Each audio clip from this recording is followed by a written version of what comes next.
Hello, friends. So, a few things to get to in this intro. First, I'm going to introduce my guest, Cody. He's a friend of mine from Twitter. He is a biological anthropologist, and he particularly specializes in studying primates, I believe. And so we get to talking about some pretty cool stuff. I ask him about tribalism. We talk a little bit about the naturalistic fallacy.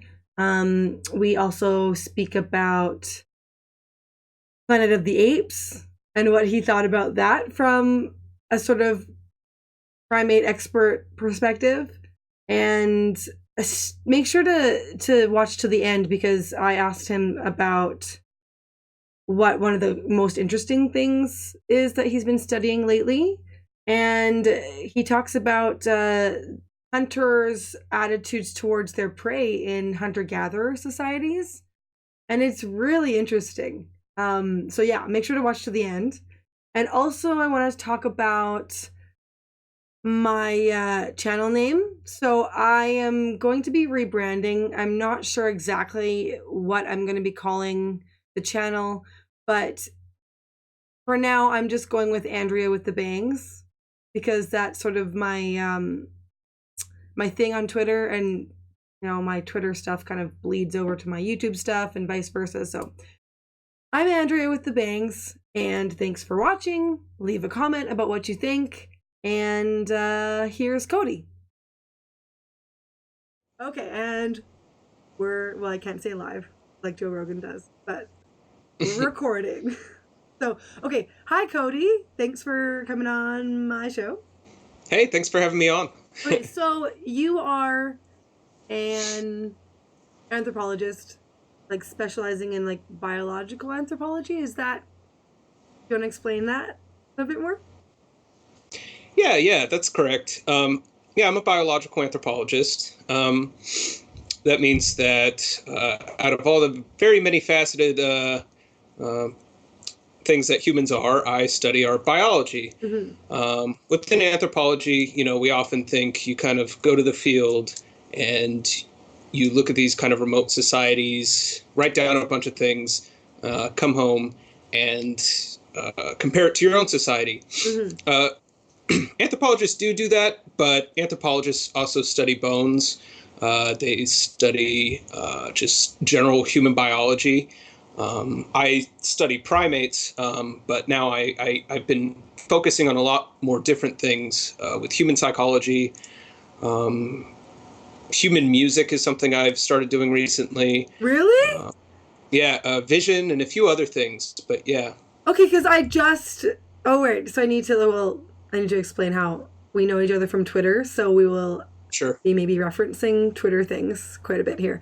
So I just asked about music and like, why does music, how does it elicit feelings?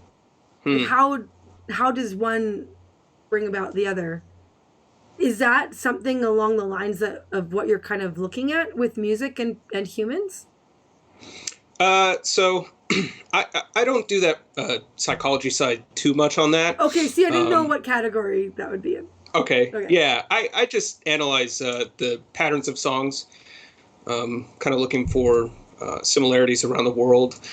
This is a project I've been working on with colleagues at the music lab at Harvard University, where they're kind of looking at all kinds of cultural differences. They're looking at the effect of music on babies. They're looking at the effect of playing music, all kinds of different things. So yeah, I'd say go check their stuff out too. Okay. Well, maybe you can give me a website I can put in the description. Sure. So what are commonalities that you find across cultures for like rhythm? Like 4/4 time? Is it 3/4? Well, I mean, there's not too much I can talk about right now because the paper's not out. Oh, okay. Sorry. I'm just like, that sounds interesting. Let's just like dive in, and I didn't even like double check. Yeah, no worries. Yeah, but this is ongoing work. There is some really interesting stuff. We've specifically been focusing on lullabies for several interesting reasons. There was a paper that came out 2 years ago that my collaborators wrote that said that it's possible that lullabies started from this parent-offspring conflict between parents and their babies, where the baby is trying to demand as much attention from their parents as possible. I'm sure you know this as a mother. Yeah. and the baby's screaming, and you have to signal to this baby that its needs are being met. Oh, you're fine. You're fine. Exactly. Yes, I love it. You're fine. So, okay. yeah, and so the idea is that lullabies are going to have a number of different acoustic features that other songs don't have. This goes back to several other kind of hypotheses about why did we start talking to each other. Mm-hmm. There's this anthropologist I used to work with. Her name's Dean Falk, and her idea is that human language kind of arose between the mother-infant interaction for the same reasons, Mm-hmm. but this is language, not music. Okay. But now I'm kind of getting way off course from what we were talking about before. But no, but like I love tangents and I love the stuff that we're talking about. So wait, but I do want to get to the things that I did specifically like write you about that you probably prepared for. So okay, so Sure. Tribalism, because Mm-hmm. we are Twitter friends and that is brought up a lot. Tribalism. Okay, so can you give us, I guess, it's got a sort of negative connotation nowadays. Mm. So can you give me maybe what it means in your field? I mean, it means a few things. Looking at primates, most primates are pretty social creatures. Mm-hmm. There's a few different paradigms even within studying primate behavior where certain people will say something like, it's competition that arose in order to that arose in the evolution of our species that kind of drove a lot of our human psyche, a lot of primate psyches and things like that. A few people have come along and said, no, it's cooperation. Look how humans act in groups with each other. Mm-hmm.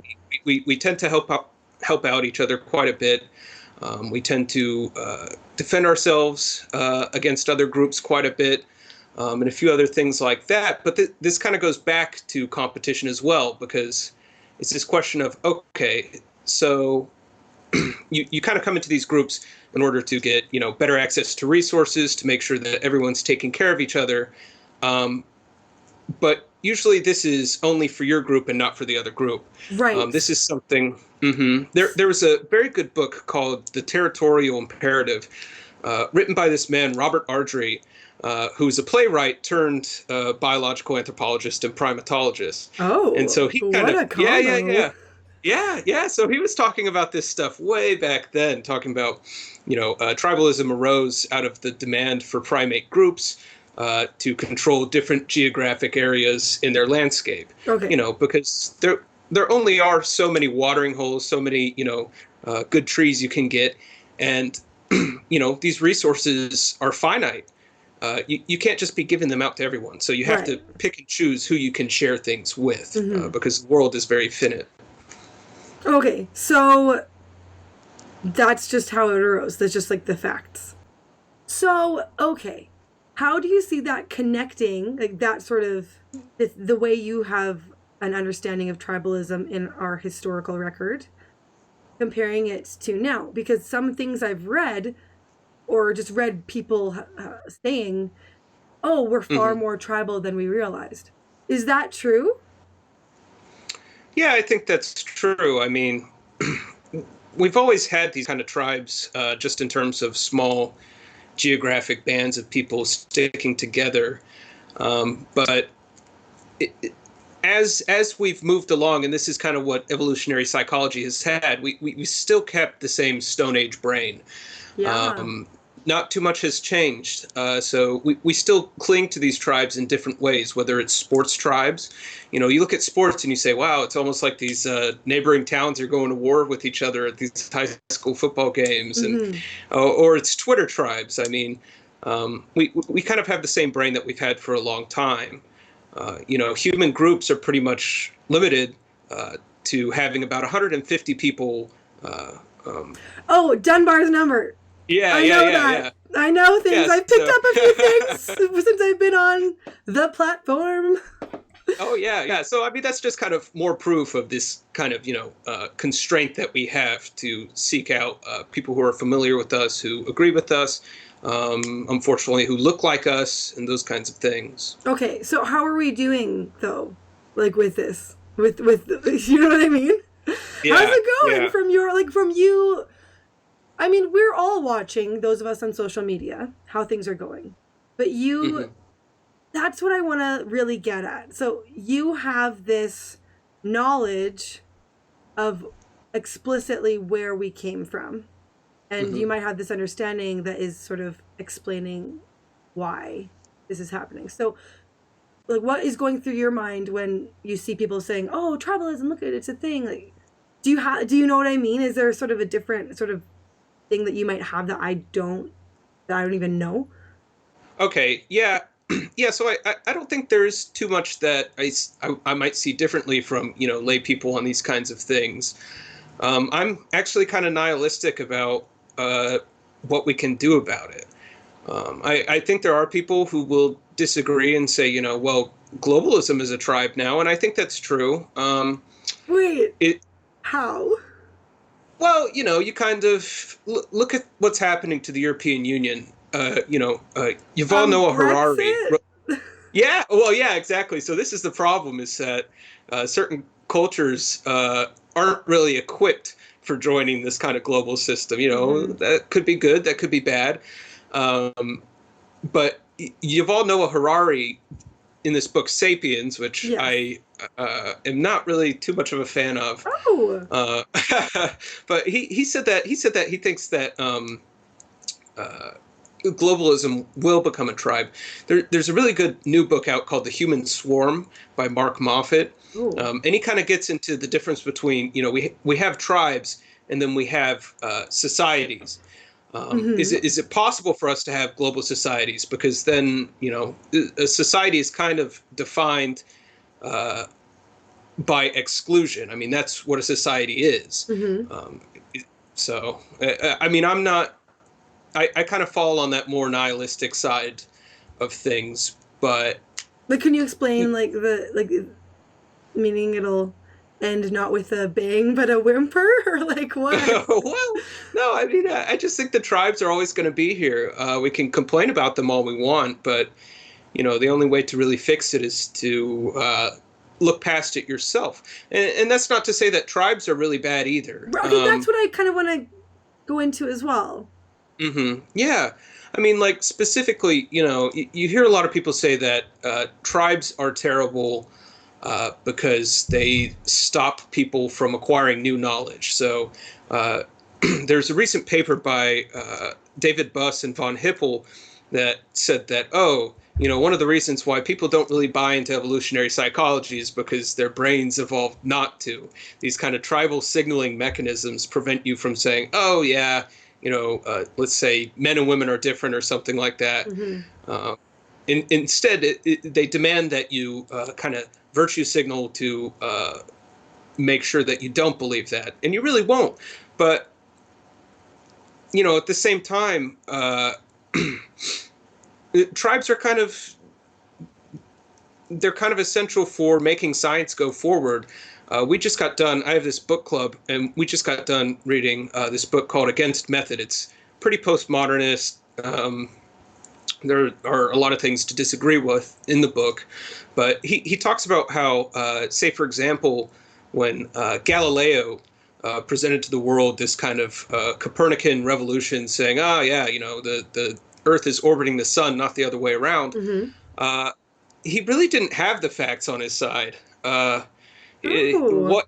Yeah, it was really insufficient what he presented to everyone. He was right, uh, but it was only through these kind of tribal propaganda, you know, talking to rich friends tactics that his view was able to get assimilated into the canon. Oh. Um, I didn't yeah, know so it's that. like, yeah, yeah. I mean, sometimes you had to be, you kind of had to buy into these mechanisms, but also, it's also a defense against bad mechanisms sometimes, or sorry, bad ideas sometimes. So Mm-hmm. it's kind of hard to tell. I'm not sure that in terms of the war of ideology that rationalism always wins. I think it loses most of the time. Yeah, for Like, sure, does for it? sure. Okay. I guess I am in a free society at the Yeah. moment. So I shouldn't catastrophize, but I have seen a lot of we're not as rational as we think we are. Like, Mm-hmm. so okay, so how does knowing I mean, you said nihilist. I think it's realist. How Okay. does I'm going to say that. I'm going to tell the expert that. Oh no, I'm not too much of an expert on Well, this, you're but more than I am about human evolution, okay? So if we take that idea of, oh, that's just reality, we're tribal beings, hmm does that kind of help? You know what I mean? Like, if we, rather than deny, if you just deny your problems, like, okay, I'm going to do a Dr. Phil quote. You can't change what you don't acknowledge. yeah. So it's a sort of, okay, so if we acknowledge it, this is a tendency of humans. I, as an individual, can acknowledge this because now I have learned about this tendency. hmm Um, and now we can sort of work with that. And I don't know what does work with mean. I hmm don't know the solution, but the idea of knowledge being sort of power, you know what I mean? So it's like, does that what am I asking, Cody? Is that helpful? Yeah, I think so. And you know what? Maybe I made a mistake saying that, it is nihilistic. I Me did say saying that. I'm like, you're realistic. You're not nihilistic. yeah, saying that I'm, realistic about it, saying, they're always going to be here. Actually, it probably is good to acknowledge it. I mean, this goes back to me and you talked on this website, LetterWiki, Mm-hmm. about nature and nurture, and how, you have to be sure not to fall into this naturalist fallacy and say, oh, because something's there, it's okay. Mm-hmm. And maybe I guess that also means that when you find these biases, you need to try and work against them as much as possible. Right. But, it is my fear to say we need to get rid of tribalism. And I think maybe that's one of the things that I struggle with, because in some ways I think that tribalism makes your system more robust to external influences. Um, Can you explain further? sure. So, Okay. for example, I mean, let's say you have this kind of culture that will pick up and analyze any idea kind of just on the nose because uh, it's kind of our duty to do so. Okay. Um, that sounds like the rational thing to do. This is not what you would do if you were saying, okay, I'm picking tribalism. Can you give a Uh, specific example of that? well, Like, I can you just even guess make even made up? I need examples. okay. Well, I think just in terms of certain maybe religion in some way, Okay. or maybe not that I'm against religion, or maybe the big one is the SJWism and whatnot. You Mm-hmm. know, it, these ideas, um, pretty much, you're not able to just say they're dumb on the face. You have to pretty much debate them at a certain point, Mm-hmm. and you do find a lot of logic in them, things like that. But if you were to Oh, really, equity. Like, of course, oh, yeah, yeah. okay. Well, I mean, they missed out hmm generations back. Yeah, Let's make it. Let's not only make it equal, but like let's make it better for them for now because they had it worse. yeah, for sure. Seems a little bit kind of like logical-ish. Yeah, and I mean, I guess I'm a conservative in this aspect that my fear is that you might pick something for the right choice, but it's very hard to predict if the right choice is the right choice 2 steps from now or 3 steps from now, or Okay. with Okay. four or five after effects. I recently Bo and Ben Weingart, they wrote a really good piece called "In Defense of Scientism for Quillette," where they said, I think that something that we have to do is make sure that our policy is guided by science. There really is no other way out. It's this kind of, pro-rationalism stance that they take. Well, and I interviewed Bo a few interviews back, so I think a lot of similar things he said there, I think he repeated in that piece. Okay. Yeah. Yeah, and I mean, I really disagree with it. Okay. Just because, the thing about science is that science is a self-correcting system. Science is designed specifically to be wrong. If you have the inability to be wrong, then, how is it that, you can create this new knowledge? I mean, these things have to be able to be stricken down for better ideas, better findings in the future. Okay. Human culture, society, politics, we don't get the chance to say we're wrong after the effects have been done and just be like, well, at least at this point, we know that we were wrong. We have to have other ways of looking at our problems and addressing them rather than just saying, okay, we have a study right now, or I've come to the logical conclusion that for dealing with X, we should do Y. I fear the after effects. And part of the reason for that is because science is wrong so many times. We see this issue in social psychology specifically, where pretty much none of the major effects are replicating at this point. People are trying to say, okay, were they right? Was this study good?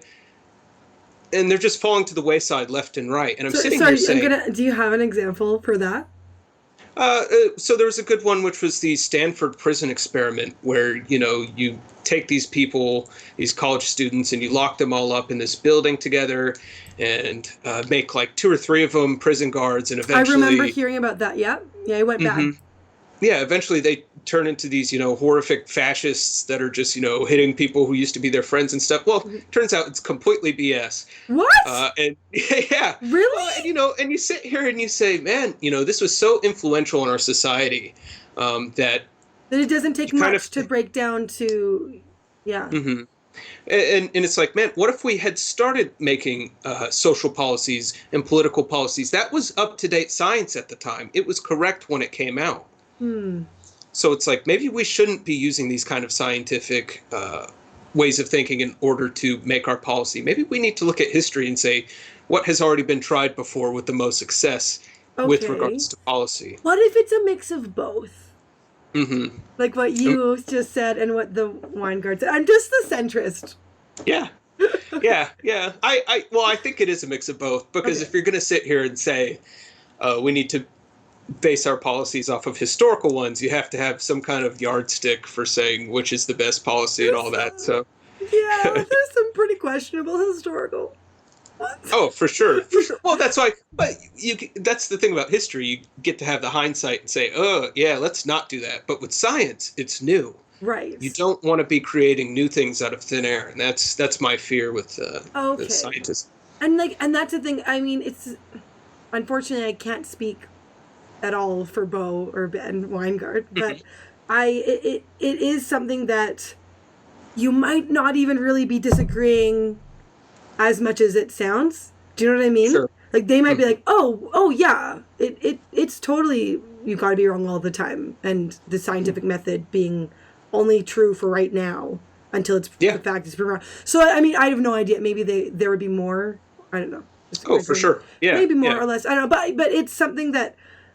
But that's what we do for these types of shows or on Twitter or on Letter Wiki. We hash out the semantics. Which, do you mind that? I find it a little exhausting. I like it. You use this word, and then they're like, well, maybe I'll compromise on this one. And you're like, okay. I find that but it's the same thing. But that's kind of what I find you science people kind of live for. Oh yeah, for sure. It's it's me and you were talking before this started, and I said, I think people really do kind of live for Twitter drama a lot more than they let on. I guess it depends on the person, but wait. So getting back to that tribal thing, you were saying how if that's okay, do you mind? Okay, because Yeah, it's sure. like Go in my ahead. head. Well, I have you here. I need to get my things out. Okay, so you were saying how maybe it's not. We, on the one hand, it seems, oh, people are making a push to get rid of it, this global village. But Hmm. then I think you were kind of saying, well, maybe it's not the best idea to get rid of tribalism, because then you might go for the logical Spock and Kirk, right? Hmm. Yeah. So, and I've seen this in other sort of science fiction-y things where there's the logic one, and then there's the go with your gut and your heart one. But the Yeah. one who's usually the captain is the gut and the heart one, whereas the logic one is like, you might be, oh, Kirk, go with him, he know, and then, oh no, that would have been a disaster, right? Like, right? So it kind of seems like, or maybe we idealize it because that's human, and that's Hmm. why the Kirk one's always. I hope that people like understand my references here. Okay, you got, go watch Star Trek. I hope they do There's too. the reboots. There's the reboots, and they're pretty true to what I'm saying too. So yeah, so it kind of does seem like we have this sort of, particularly like you scientist folk, like, oh, logic and reason, and I mean, us North American and Western Europe folk too are Oh pretty yeah. happy with it. But we also have this, oh, but we've got to keep the heart in there, and the sort of like the gumption and Hmm. the will. But like, okay, so where am I going here, Cody? Okay, so I think I wanted to bring it up. So like, if we don't have our tribalism, then we don't have our loyalty. We don't have Hmm. loyalty, right? So take the family. Like, have you seen or read the book The Giver? I know about it. I have always meant to read it, and I Okay. have not. Okay, well, it's just, I read it in junior high. It's one of those, like quick or kind of Animal Farm type. They have family units where it's like you're paired with someone, you take a serum, so like, any sort of affection or sexual attraction is suppressed, and you're assigned babies, and yet that's your family unit, but you don't really love each other, you're just Hmm. subdued and content with one another, and that is the ultimate zero tribalism, because right, the most Yeah. basic, actually, kind of like what you were saying about, oh, we're relating it back with the mother baby, mother offspring Mm-hmm. sort of connection. You mentioned maybe music and lullabies might be connected there, or even communication in general Oh yeah. might, I mean, have its origins found within, see, not even the mating. Oh, we don't need communication for mating. At least verbal. Just mother and child. Parents will figure it out. Okay. Sorry, I had to get that joke in. But okay. But okay, so going back to parents, but like, sorry, to mother and child. So going back to the family, like, I guess you can really reduce it to mother offspring, but if we're Hmm. gonna kind of have it be semi reduced, is like the family is the smallest tribe, and it's really wonderful to be like, oh, I am absolutely saving my kids over random kid over there, Hmm. and no one would fault me. Like, in a world where I would be faulted for choosing my own children to live in a sort of Oh Hunger yeah. Games type space, where like that is a dystopia, my friend. So Yeah. Yeah. right, so like, it isn't bad, like tribalism. It's just there are some troubles with it, right? Yeah. For sure. I mean, it's very difficult to get rid of it. But do Um, we want to? Like, do we want to even? Right? Like, that's what I'm wondering.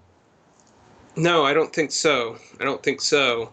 But and then if you really want to keep pushing the question, you have to start asking things like, oh, well, why is it bad if you uh, kind of have this giver-like system? Why is that bad? And then you end up hitting the naturalist fallacy at some point where it's like, oh, well, why should we be listening to our biology and say, we need to take care of our kids? Why can't everyone be our kids?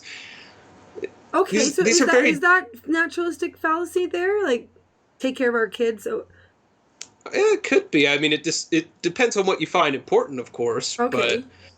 it's and this is part of the thing about not necessarily taking everything to the rational point. Hmm. It's some of these questions simply won't be answered that way. Okay, because that kind of seems like something that you it is how it ought to be. It Mhm. how it is having a sort of natural affiliation and special bond with your kids is how it should be, and then Right. should and the like. So it kind of yeah, like I guess some things in nature are how they ought to be. Is that true? Yeah, I mean, again, it kind of goes back to I is want to that have how some you lunch, think Cody. things? Give me. I'm sorry. Well, I guess Do you know, like you're you're. so reasonable. Like, well, maybe, sure. I just like I to have. mean, you're programmed. You're programmed to think that's the way things should be. But Okay. and you know, you kind of have to go on your gut instinct on some things. Okay. Oh, hence the Kirk versus Spock Mm, dichotomy. yeah. Like, I've actually thought of that for a while now. Hmm. And I didn't know how to, like, I wanted to tweet about it, but I'm like, I don't know how to say this. But it kind of worked out with this. So now it's out in the world in the podcast. Yeah. So, oh, but like, we also wanted to, you mentioned you wanted to chat about censorship and the scientific process. Hmm. And so I like take that away because I don't even know how to ask that. Yeah, I guess we chatted a little bit about Oh, that did in we? the letter. Oh, right. Yes. Yeah, Yeah. yeah, censorship in the scientific process. Yeah, you have a lot of people lately getting canceled Mm-hmm. over their ideas, whether through petitions or through other means. Egregiously, this happened to Noah Carl recently. Mm-hmm. He was mobbed pretty heavily by David Graeber, who, by the way, lost his job because of his ideological commitments when Really? he was working at Yale. Yeah, so he's a self-admitted socialist, which is okay. Um, In but he, that he world? claims that the reason, yeah, he claims that he got fired specifically because his political beliefs. So he turned that into one of the deepest hypocrisies in starting this petition against Noah. But Oh, well, it's um, kind of like the Trudeau and Brownface sort of oh yeah, exactly. situation, Yeah, right? that isn't that weird. Yeah. Like, there's a thing, a saying about like take the plank out of your own eye before you reach for the speck in your brother's. Pretty sure Yeah. that is in the Bible. Oh yeah, and another person who likes to employ that a lot is Robert Trivers. So, Yeah. So uh, okay. So sorry, I but interrupted you. Yeah, I'm actually supposed to interview Noah Carl at some point, so I'll get mhm. to the more of the bottom of this. But you were saying about this, so this is a thing in academia and sometimes in the wider culture as well. Yeah. I mean, yeah, the censorship is a problem.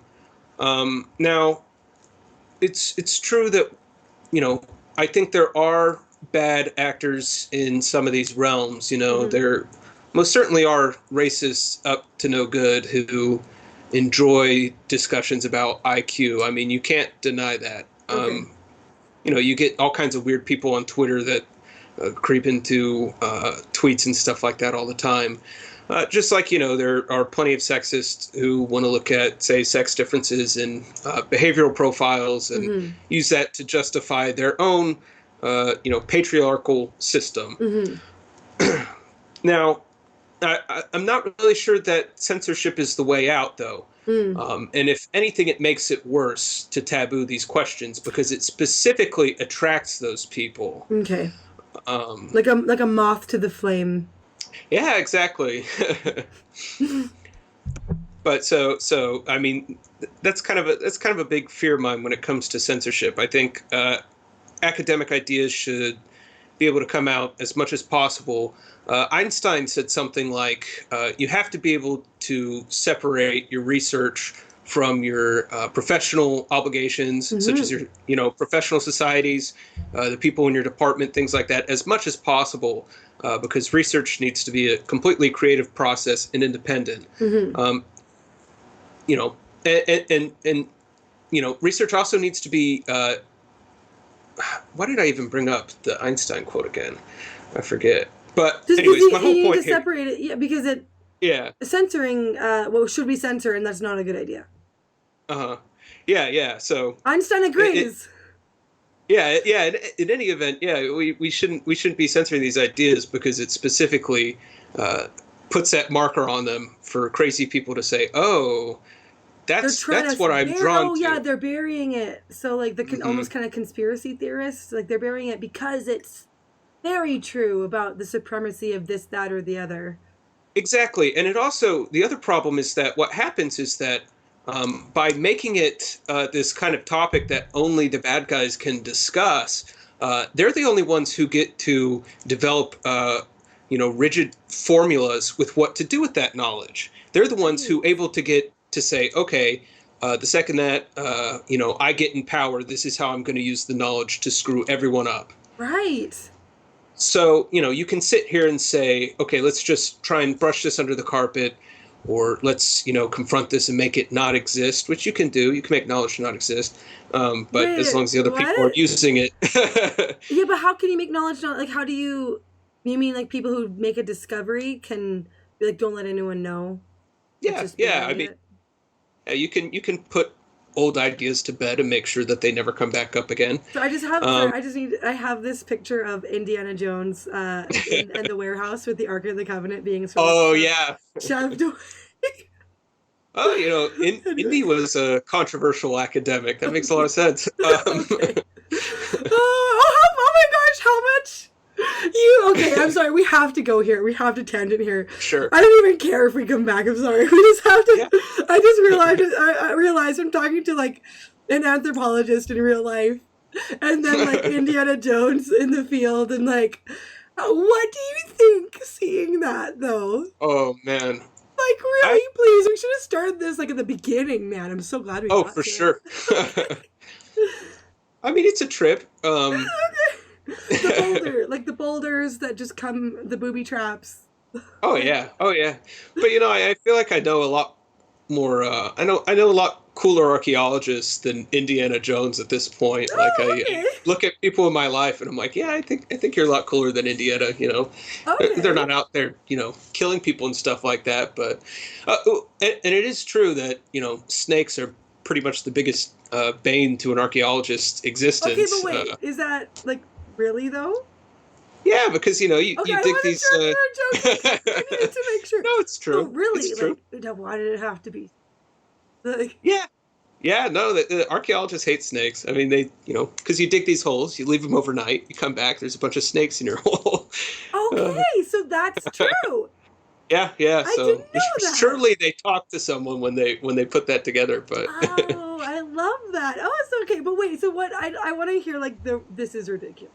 Like, what are when you archaeologists get together in a roundtable discussion about Indiana, which I know you do, on an annual basis, I'm sure, conventions and whatnot. No, like what are you like? Oh, in this, like it's so not that way. Like, well, so I don't talk too much with people about that. The big film for me is it's always been Planet of the Apes. I mean, you get in a room of primatologists and it's like, oh right, see, no, you're not really in the indies stuff as much. You're more in the primate not stuff. Too much. Okay, okay, so do tell. Well, I mean, you get into a room of people and you kind of have Caesar or whatever in the movies talking and you have these apes kind of moving around in these very, very unnatural locomotor patterns that otherwise shouldn't be happening. Is it impossible almost? Well, so a big one is the fact that Caesar talks. Okay. It's not a problem that. So obviously primates don't talk. Right. This is actually something big that I research is the origins of human language. Okay. So. it's obvious that primates don't talk. In the film, they give Caesar some kind of a serum so that all of a sudden he kind of wakes up and he's like, "Oh, hey guys, I'm an evil primate now." Yeah, that's the movie. You don't have to see it, anyone. Yeah, exactly. But the thing is that a lot of people say, "Oh, of course the apes can't talk," and they often say part of it is due to this kind of laryngeal structure in your throat. Okay. Yeah, so our like the larynx. yeah, so our larynx, our tongues, all of that has pretty much evolved in some way to facilitate language. Some people say, humans have chins. None of our ancestors had chins. They say that's for language. Really? I don't believe that. Yeah, I mean, that's what some people say, but the musculature and stuff like that doesn't really make sense. But so people say that Caesar could have never talked because he didn't have this kind of facial laryngeal structure like we have language. But that's not true. Monkeys could talk if they wanted to. There was a really good paper by this guy, Tecumseh Fitch, who took these monkeys and they, put them in these kind of apparatuses where you could kind of manipulate their heads and get them to, give these different vocalizations and stuff like that. And you can see exactly using x-rays how it is that the tongue moves in the monkey's mouth, how that is with the throat and all that. And you find that monkeys, hypothetically, if they wanted, could produce the same number of vowels as humans. So pretty much all human languages have about 5 vowels. There are 3 vowels that are common to every human language. That's A, I, and U. Okay. Monkeys, if they wanted to talk, could also have 5 vowels with 3 different vowels. They wouldn't be the same vowels, but nonetheless, we'd be able to understand what noises they're making.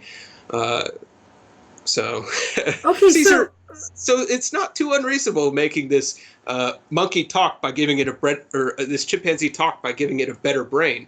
The reason they don't talk is a mindset thing. It's not an so it's not in the equipment side.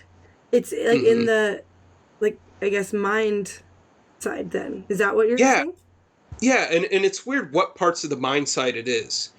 So there was this experiment back in the 1980s and 1990s on this bonobo, which is the sister taxa to chimpanzees, named Kanzi. Have you seen those experiments before? I've seen a lot of Franz de Waal's stuff. So I kind of have to hear it and then I'll look in the memory banks and all that. Okay. So what it is Kanzi is this this bonobo that they were trying to show has the capacity to learn complex lexicons but can't produce the words necessary for them. Okay. So basically what they did was they kind of had this board that Kanzi could press to make different sounds come up. So, if Kanzi was hungry, she could say, give apple, or if she wanted peanuts, she could say, give peanuts. There was one thing on the board that was, it's kind of bad, but it was like, give burrito, many different things like that. Kanzi was able to learn so many different words. And this is also the case, say, with parrots. It's the case with dolphins. It's the case with so many other species that they have the capacity for language mentally in terms of the symbolic structure of what language is. Like they can sound it, like they can make the sounds? Precisely. Okay. So for a while, what we thought is, okay, they can make the sounds, they can understand the words. Again, why is it that they aren't talking? Okay. And so there's something critical there's something critical that me and you are doing right now, which is we're reading each other's minds. I anticipate that you're going to say something. You anticipate that I'm going to say something. We predict what each other's saying. We can kind of think, what each other are thinking right now. For a long time, we thought that maybe chimpanzees couldn't do that. Okay. It's becoming a lot clearer. This is something called theory of mind. Yes. So yes. Yeah. Okay. I just listened to my friend Jay Shapiro's podcast called Dilemma, and they were talking about theory of mind with regards to AI and consciousness and stuff, and the mind-body problem or the hard problem or whatever. So anyway. Yeah, so I mean, there's all kinds of different ways that people have tried to test theory of mind. So one of the most elegant ways of doing it was, about the mirror test. It's you put this chimpanzee to sleep. You take this. Oh, right. Paint So it knows that it's its own reflection. Is that what it is? Yes, exactly. Okay. Okay. And so for a while they thought, okay, well, clearly, this is theory of mind because you have a recognition, at least of self. Okay. That's really first order of theory of mind. That's a recognition of self. Second order, that's first order of intentionality. Theory of mind is second order of intentionality. You have the ability to recognize others and their thoughts. So, for example, one animal that has the first order but doesn't have the second is dolphins. We often say that dolphins are one of the most intelligent species. They're able to do all of these different complex social behaviors and things like that. What's interesting about dolphins is that they're doing this completely without theory of mind. Dolphins don't lie to each other. They don't deceive. They do pass the mirror test, but there's all kinds of bizarre quirks of dolphin cognition that aren't quite human in the way that we want them to be. Okay. But recently we found that, chimpanzees probably do have theory of mind. They're able to predict and track the beliefs of others. They're able to understand when one chimp is lying to another. They lie to each other. What? Yeah, so what? Yeah,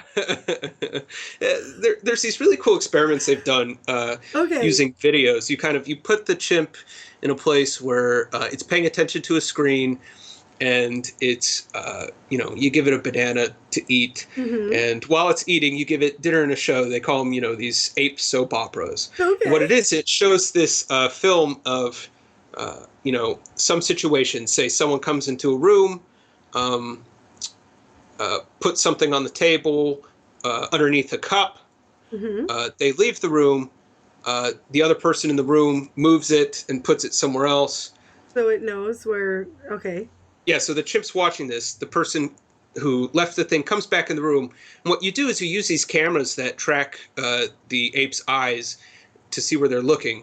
And the idea is that if they look at the cup that the person who left the thing in there left it under, and the idea is that they're thinking, oh, this person thinks it's going to be there, but obviously it's going to be right there.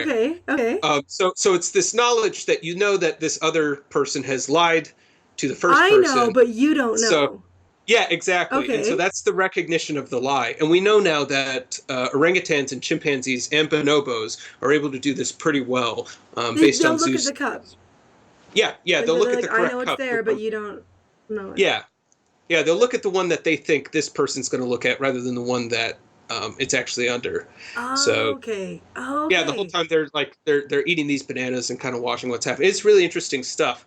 So chimpanzees, they have this theory of mind, but again, they're not talking to each other. Oh, what right. is it? We're getting back to the I'm all like, wow, this is fun and interesting. But there was a point. Yes. Okay. So yeah. But they're not talking. Okay. Yeah. So the question is what is that barrier? And it's kind of hard to tell. I think that it has to do with vocal plasticity and the ability to mimic sounds around you. So one of the reasons they say that our vowels are A, I, and U pretty much universally is because those are the easiest ones to reproduce from each other. They also kind of have the most amount of meaning. I and U. Yeah. I, U. Yeah, okay. Yeah. Oh, yeah. Well, no, A, I, U. Yeah, but I mean, I made that. I mean, I know that I. Yeah. But I don't know. I was like, yeah, let's just pretend like that is where the meaning came from because they're sure vowels. No. That does tack onto it pretty well, at least for our language. But so probably it's this ability to mimic. Now, there's this gene called FOXP2. People who have mutations in the FOXP2 gene aren't able to talk for some reason, and this is really just even one gene that controls for this. A lot of people have said, "Oh no, there's several genes that are just as important. But the fact of the matter is that if you have deficiencies in this gene in some way or mutations in the wrong direction, you're not going to be able to talk at all.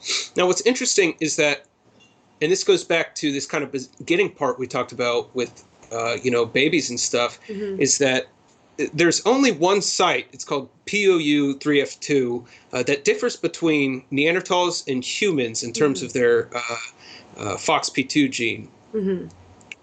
What's really weird is this site, when you is associated with this protein, that when you knock it out, this POU3F2 protein, in mice, meaning that you make it non-functional, these mice no longer respond to the calls of their babies. Oh, so maybe that's the genes gave rise to the communication with like language with mother baby almost. Yeah, precisely. So it kind of gives you this idea of thinking, oh, maybe there is something to this, mother offspring connection for language and things like that. All right, and women. But anyways, women, you're welcome from women and babies everywhere. Yeah, indeed. Yeah. No, that's the driver of most human, social ability. But yeah. So, anyways, going back to Planet of the Apes, I guess it is possible that you could make Caesar talk. Okay, so yeah, scenario. You wouldn't have to change his anatomy, just his brain. It's just the brain. Yeah. Well, that's the thing that is so interesting, that they have the ability, but they don't know how to actually do it, and it's kind of a wonder that we know how to do it. Right? I mean, I heard you're speaking about, like, let's say, like music and language. I listened to this. Have you heard of origin stories? Yeah. Okay. So I started listening to that podcast about it, and so one of them is on laughter. And it's maybe you've even, from your own research knowledge, have heard about these papers or these guys who have studied this, and they slow it down. They slow laughter down. They slow a fake laugh down, and then they slow a real laugh down. Have you heard of this? Yeah. Okay, so and then it sounds like monkey, like like. Oh yeah. The real laughter sounds like monkeys, and then the fake laughter sounds like ha ha ha. Like what you would think.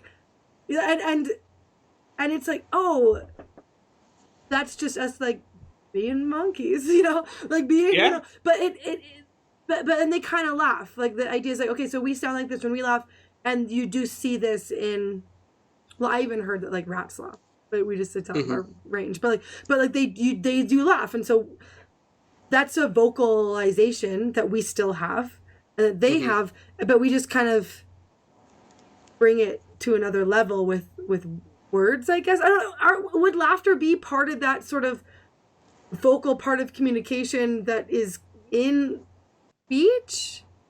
Is that in that, or is it separate? Well, I mean, it's certainly in tone and stuff like that. But our laughter, this is all kind of set in a deeper biological system that's kind of just played out because our brain has a few more neurons to experiment around a little bit and make things more complex. But if they laugh, why can't they talk? Like, I don't know why that seems like it should make sense. Like, well, laughter's involuntary in them. I'm not sure that chimpanzees or primates have voluntary laughter.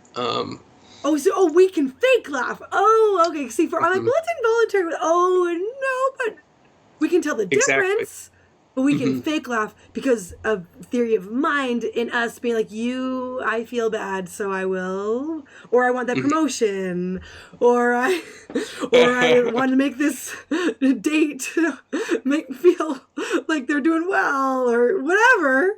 So we can fake laugh and try to make the other person feel better because we think that'll okay. Okay, so it's just. It is really funny because also, I mean, from the genetic side, you're talking about, like, with that, I don't remember the name of it, but you do, about that gene that if you delete it from mice with regards to communication, but even from, those experiments with, like, say, feral children, they don't do it on purpose, but they just happened to be separated from their parents. I watched this whole, like, YouTube documentary about this girl who was, it was, horrible abuse where she was just the dad was arrested, and she was in a room for most of her life. It was in Arcadia, California. I can't remember her name, but they wouldn't say her name to protect her privacy. But she could kind of barely talk, but it was really bad, and she preferred to sign. And they also sort of showed scenes from, I think it was a French guy, that there's French dudes that did experiment. Do you know this experiment with this kid they found in the forest? No. So they made a movie about it, whatever. So they kind of showed these two different, sort of situations where the kids grew up on their own and couldn't speak. And, like, they really, really, really wanted it to, particularly the older, like, early, say, like, turn of the century, like, group or whatever, really wanted to be able to teach speech. You know, Tarzan and Jane style, where it's like, they really wanted that to be possible. And it just, and it was really limiting. Like, they just, like, that's what they showed. They came to show that if you're not, when you're past whatever age, 5, 3, I don't know, you probably know, past a certain age, you can't learn to speak. And so, I mean, I don't know why I brought that up, but it's just sort of, I guess maybe, so it's that the speech is nature and nurture. Is the point. So it's like, if humans can't learn to talk past a certain age, why do we expect chimps to be able to learn to speak? And how did we even start is the thing. Like, someone started. Well, it is pretty interesting what you see kind of in chimpanzee versus human development. You see, for up until the 3rd year of life, the chimpanzee brain advances way faster than the human brain. Just in terms of both, just like, I think, general size, but also just cognitive ability. So, like, little puzzles and things like that. Okay. But, that pretty much stops at 3. And by the time the child's 7 years old, it's, picked up on 1,000 different things that this chimpanzee really can't get. So is it like a slow development is the key for human, I guess, success in communication with language and whatnot? Slow development is pretty much the key, I think, to all human success in a way. Okay. You pretty much, the human brain is very, very expensive and expensive to maintain. So there's this question of, why do we have it? Why do we have this expensive thing in our head that seems to be doing us no good? Well, you kind of go back, 200,000 years more, and you end up in the Ice Age savanna. Very dry place, a lot of animals competing for scarce resources. And the question is, how are we going to beat these other animals? So basically what humans did was we focused on the hard to obtain things. We focused on things you had to kill and things you had to dig out of the ground. But in order to learn how to do that, in order to teach each other how to do that, we had to put more into the brain, because otherwise we couldn't get these difficult resources. And you see this in primates as well. There's pretty much a gradient of how stupid to how smart a primate is based on what it eats. I bet they're so offended that you just said stupid, but whatever. Maybe. These primates would have no idea. But what it is these folivores, which eat leaves, and they are terribly dumb. You get a little bit smarter with animals like, unripe fruit eaters. Then you get the ripe fruit eaters. And then you get what are known as extractive foragers. That's us. That's baboons. That's orangutans, who, by the way, have very deep learning systems that they have to, pick up from their mothers, or else they'll never survive in the forest. It's capuchin monkeys, who are much smaller than many of the other monkeys they're around, but they're constantly digging in things and getting hurt. So humans, we switched to this dietary niche of things that are hard to obtain, and in the process, ironically, had to increase our energetic budget. Now, to do that, we had to slow development out across the lifespan. For the first about 20 years of life, humans are unproductive and energetically a dump in terms. So, I love that. Teenagers around the world watch this. Oh yeah, yeah. I mean, so pretty much you don't start. You run this massive deficit in terms of how many calories you've eaten versus the ones you've obtained. Now, the Okay. people helping you get calories are those around you. This is where cooperation comes into play. Mm-hmm. People are, hunting things together. We're living in groups. We're making sure that we are forcing each other to share meat so that we have enough to give to everyone and to the children. Mm-hmm. But pretty much you're in this energetic dump and don't start getting out of this, sink until you're kind of mid to late 20s, Mm-hmm. which is ironically, in a lot of societies, this is when you start becoming a better hunter. This is when, you start bringing in your own game and start having kids of your own. Oh wait, This is sorry. also in our society when you finish college. Yeah. So that's what I wanted to ask you about, because I've always thought it was, or was under the impression that this was sooner in more sort of hunter-gatherer societies, and even, agricultural societies, that you were younger, like pairing off, like for at least girls, like when they got their first period, basically, I thought was when they were like, okay, now you have to go start having babies. Like, that's what I thought. That's common. Okay, so younger for females, but for males, would it be like in the 20s then, or would it be in the late teens?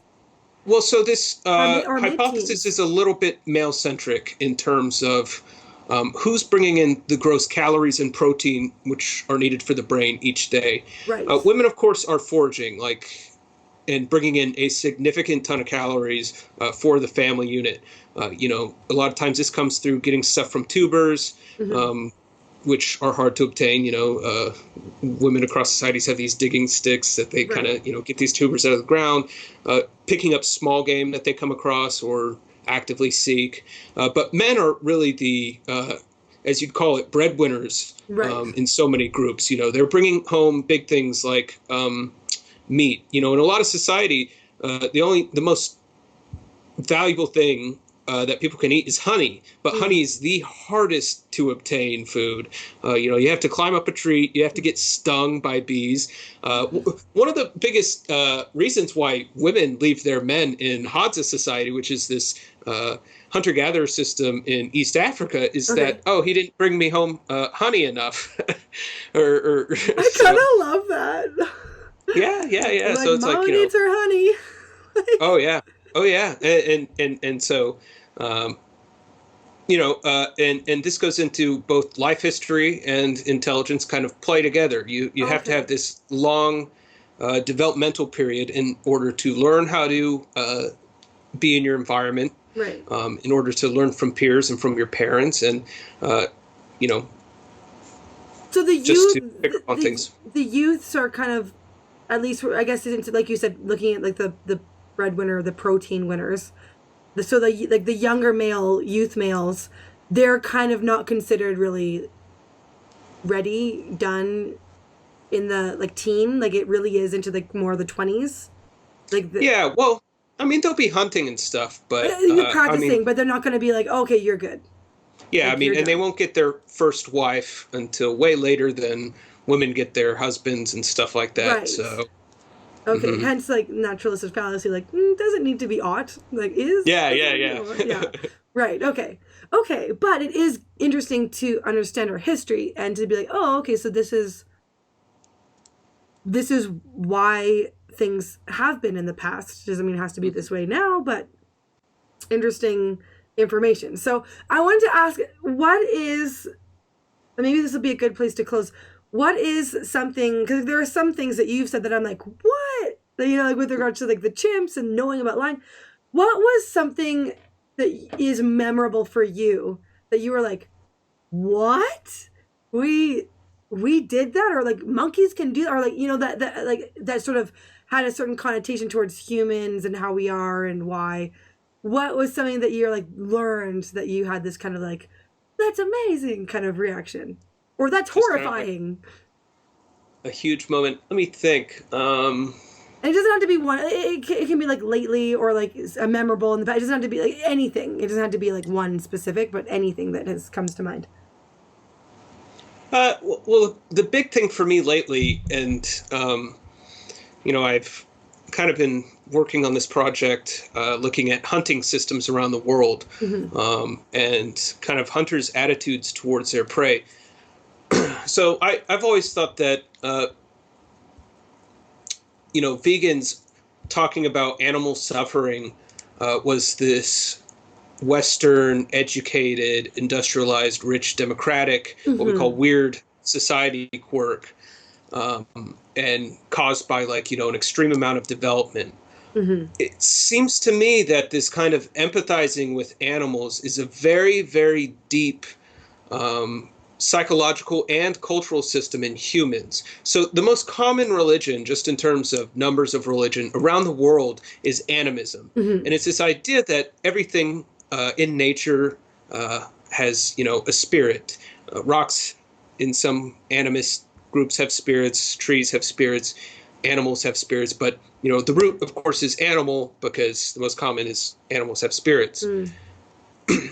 Now, for some reason, this requires a lot of empathizing with animals. This isn't true for all systems, but what you see is that in a lot of systems, a lot of cultures, you see hunters profess their guilt for killing the animals that they bring home to eat, and they say, "Oh, it's bad to lie to animals and deceive them because it's going through their." Yeah, it's one of these things where it's like there seems to be this root that's always been there. Now, of course, it can be removed by cultural programming or put in by cultural programming, but the point is that we have this capacity, and it goes back pretty far if we're to believe hunter-gatherers way back when had similar belief systems, that, animals are people too.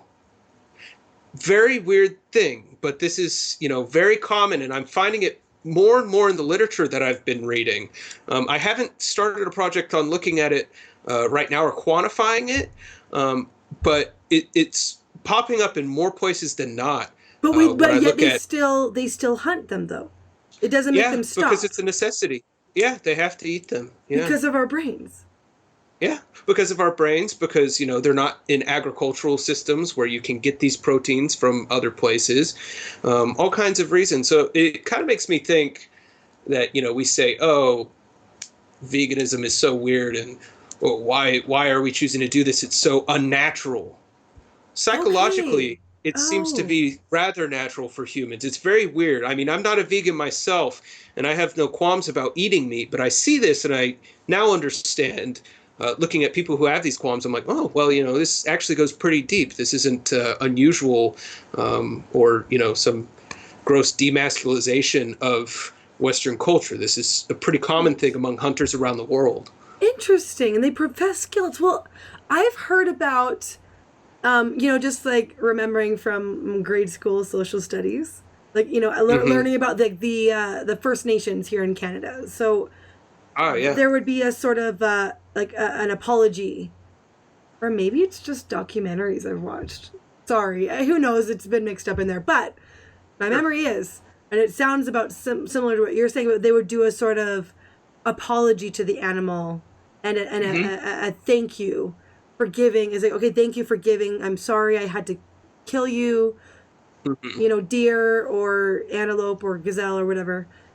Thank you for giving your life so that my family can eat. So I guess that's not really a profession of guilt, but it's almost sort of like the next level of, sort of if they could get rid of the guilt, is just speaking directly to the animal and thanking the animal for as the spirit, I guess, and the sort of animistic sort of perspective. It goes up and it's like being thanked, So that's, and I actually have thought about that recently, about how we are sort of separated from our protein, like our meat. Yeah. And it might be good to go out and meet the cow that you're going to eat.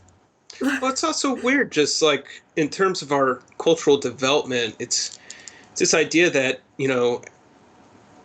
in Judaism, I don't think it's so clear as to whether or not you go to heaven. No, it's not. So in Christianity, though, it's rather clear that you can go to heaven, but that, say, it doesn't seem your pets can. It doesn't seem animals do. And so we have this separation within our cultural system, which demands a human superiority over these animals. It demands that. And we see it even crop up even after we supposedly dropped Christianity altogether. You know, Rene Descartes, he said that animals were nothing more than basically mindless automatons that were just responding to different things that their limbic system were telling them to do. It wasn't until Darwin, and this is the thing that blows my mind. Until Darwin? It wasn't until Darwin came about that he said, hey, maybe we're not so different from animals. Right. Oh, of course, duh. Yeah. Of course he said that. Oh, okay. Okay. So it's like, you know, maybe these animist systems had it right, at least in this one point about the cosmic order. Yeah. Yeah. Right. Okay. Yeah, so. I did actually ask this. I don't know if you saw this about like why are people different from animals? Are humans different from animals? I don't know if you realized you thought, but it was one of those that I was just like, huh, I remember that. And it blew up. And I was like, whoa, people have opinions. But it was like good. It wasn't bad. It was just interesting. Yeah, and someone shared this video of someone, I can't remember the name. They were going through, it was my friend Scientific Bird. He's great. But he'll know. If he watches this, he'll like share the link to the video, I'm sure. It was someone who was like an expert about kind of similar to what you're describing about like, here's what we're the same. Even talking about language and talking about the theory of mind and the dolphins and the chimps and the things that you're saying a little bit. But then kind of going down through where like, and then here's a little bit of a difference and then a huge difference about, I think he talked about a nun who visited death row inmates because she said those in need of the greatest forgiveness are the ones who we need to forgive. Like, you know, it's something, I mean, it was a better. Yeah. That quote was way better when the way that she said it. I think I just ruined it. But like, you know, like she's like, the idea, it's sort of so cerebral. It's so against the theory of reciprocity. Yeah. And against sort of the, you know, I guess tit for tat, sort of like tribal, you know, sort of like if you do this, you get that, you know, it's consequences, you know, but, and you also deserve our ire and hate as we put you to death. Yeah. This is something, do you follow Paul Hundred on Twitter? He's kind of this eclectic, always making jokes guy. I haven't, no. Okay, yeah, so we've hung out several times in real life and kind of chatted about this a bit. He does some literary stuff, and, you know, it seems that one of the big things that separates humans from others is this kind of ability to just hold these constant contradictions in our, you know, belief structures in the way we see the world and act out in the world. Like, we're completely fine with that. You know, it's this whole point that I think for a lot of reasons, the ability for us to lie to animals effectively, which is one of the main ways that we get food through lures and calls and bait and stuff like that. Our ability to do that is only built up through our empathy with them, our ability to kind of get in the animal's mind and understand how it's seeing the world and stuff like that. Right. So at the same time, you're lying to it, but you're also understanding it. It's that's what religion is. How do we reconcile? Exactly. Deplorable, despicable behavior. Yeah, precisely. It's through forgiveness. Oh, okay. Oh, that's and Paul had this really good point, and it's there's this quote by Vladimir Nabokov where he says, you know, fiction was born the day that a boy came crying out of the valley, screaming "Wolf, wolf," and there wasn't a wolf behind him. Yeah. But Paul says that I know that story. Yeah, but Paul says that no, that's wrong. Fiction and religion, for that matter, came on the day that a boy or a man looked down at someone who was dying and cried "Wolf, wolf," when there was no wolf, and he was not rebuked as a liar. So it's like, yeah, it's like one of these weird things where it's like, there's all these weird contradictory systems going on there, and it seems that animals can have beliefs, but they're not able to structure them in that kind of way that they have to we're be doing honest. right now. Like that, like there's no such thing as animal honesty because there's no alternative. Yeah.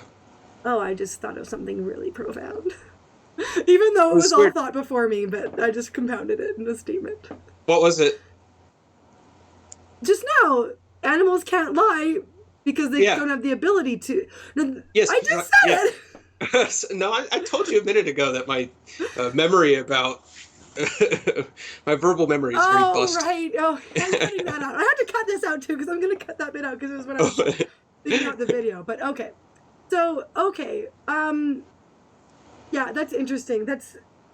I guess those sort of religion is so attached to our ancestral everyday life, so that we could continue on to give our sort of cohesive framework for the group is how it seems.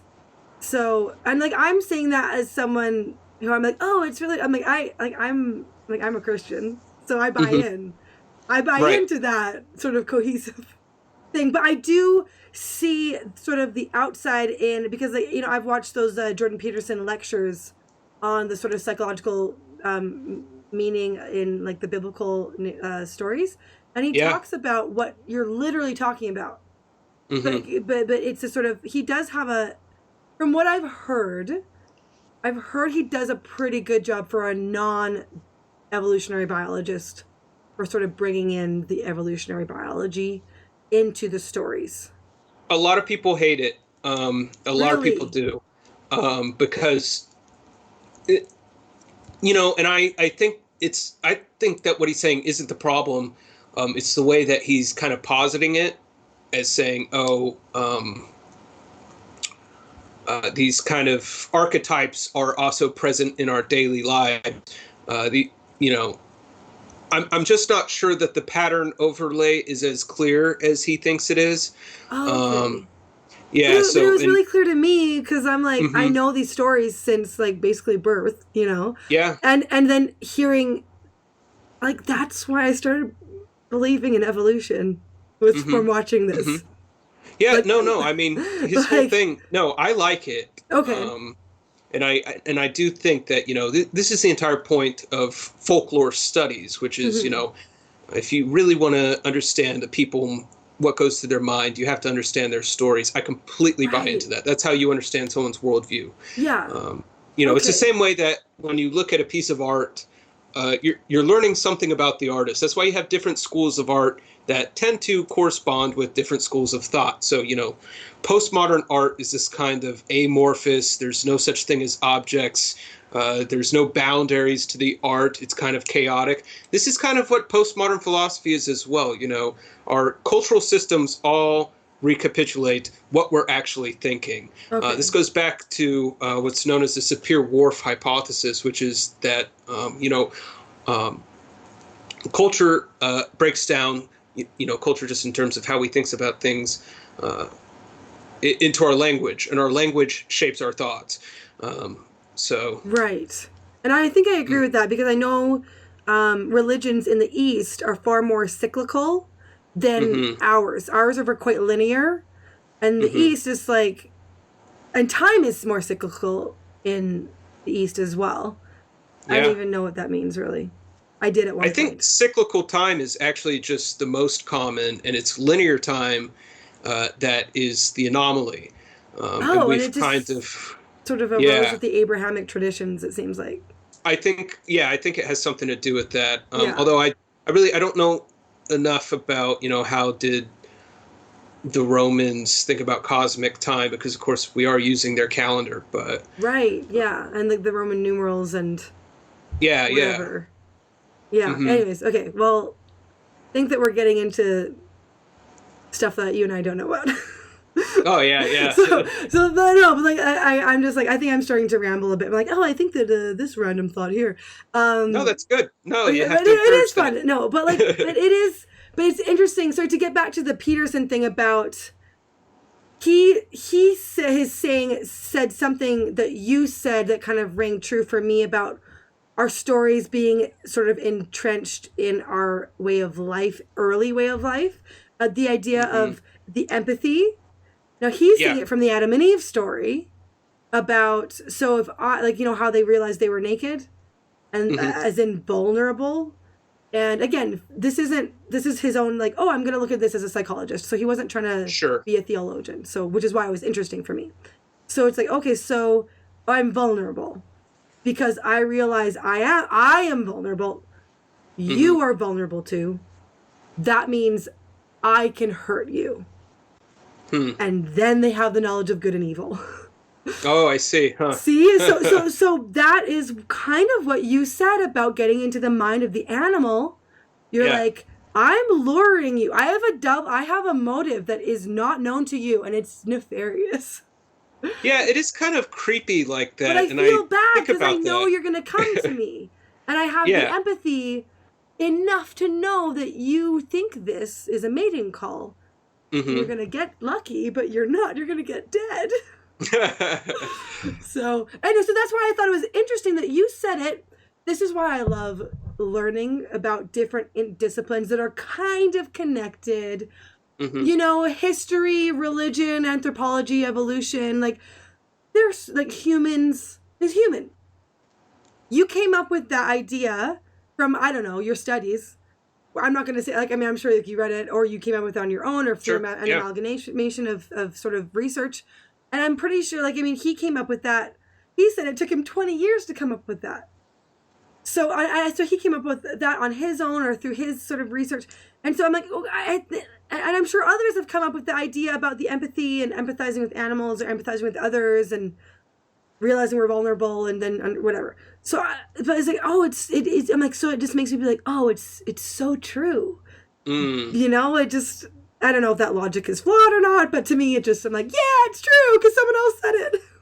The fact that there's convergence from these different. Yes. You just said it in a more scientific, proper way. There's convergence in these differing fields.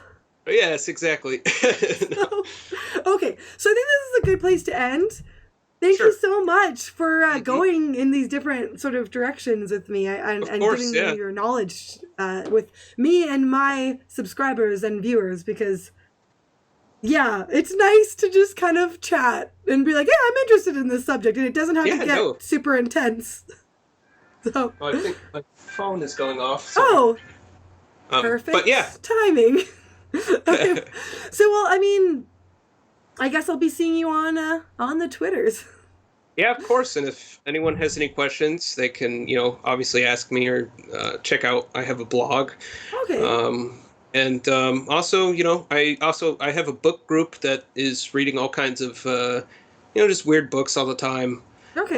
It's done through an online outlet, so, you don't have to show up anywhere. And so if anyone's interested in, reading some of these weird books, just let me know. Okay. Okay. Well, I'll put that information like in the description. So. Wonderful. Awesome. Thanks, Cody.